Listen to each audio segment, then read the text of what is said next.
ایک عرب نوجوان نے اپنا واقعہ لکھا ہے کہ میں روزی کے لیے روزگار کے لیے عرب کے اندر گیا۔ میں بے روزگار تھا تو وہاں پر اپنے روزگار کو تلاش کرتا رہا۔ ایک دن کسی وجہ سے سعودی عرب کی پولیس نے مجھے گرفتار کر لیا، جیل میں ڈال دیا۔ عرب کا دستور ہے کہ اگر کوئی آدمی قصوروار بھی ہو تو 1 یا 2 سال لگ ہی جاتا ہے رہا ہونے میں۔ تو اس نے سوچا کہ میں کیوں نہ قید خانے کے اندر ہوں، تو میں نے استغفار شروع کر دی۔ دن کے اندر ہزاروں مرتبہ میں استغفار پڑھ لیتا، تسبیحات کر لیتا۔ اللہ نے اس استغفار کے برکت سے گرفتاری کے 84 دن کے بعد مجھے رہائی عطا کی۔ اگلے دن ایک آدمی نے مجھے 7,000 ریال مجھے ہدیہ کیے، تو پھر میں نے ان سے کاروبار کیا۔ آج الحمدللہ اچھے طریقے سے میرا روزگار ہے۔ تو یہ ہے استغفار کی برکت۔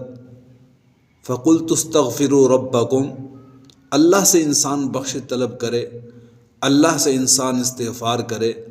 مسلمانوں، آج ہم نے استغفار کو چھوڑ دیا، اللہ سے اپنے گناہوں کا اقرار چھوڑ دیا، ساری زندگی اللہ کی نافرمانی کرتے ہیں۔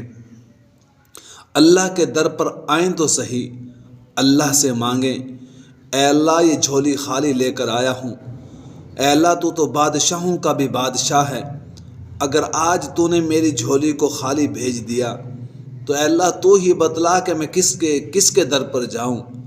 اللہ کی عزت، اللہ کی بزرگی کی قسم ہے، اللہ کی ذات تجھے خالی نہ بھیجے گی۔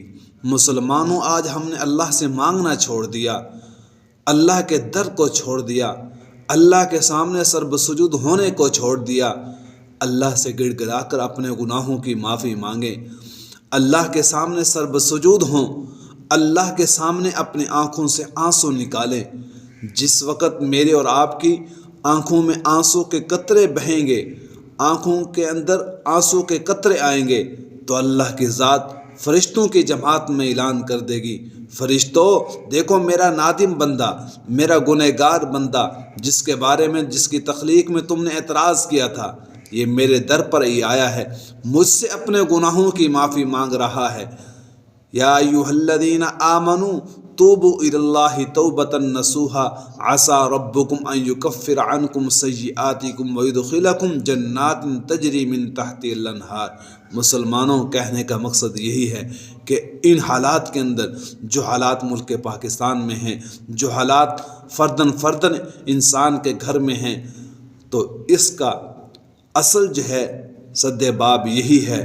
ان حالات کو روکنے کا جو وسیلہ اور جو ذریعہ ہے، جو اسباب، ان اسباب کو ختم کرنے کا جو اصل چیز ہے وہ استغفار ہے۔ اللہ کو راضی کرے عبادات کے ذریعے، قرآن کی تلاوت کے ذریعے، اچھے اخلاق کے ذریعے۔ مسلمانوں، اپنی زندگی کو سنوار لو۔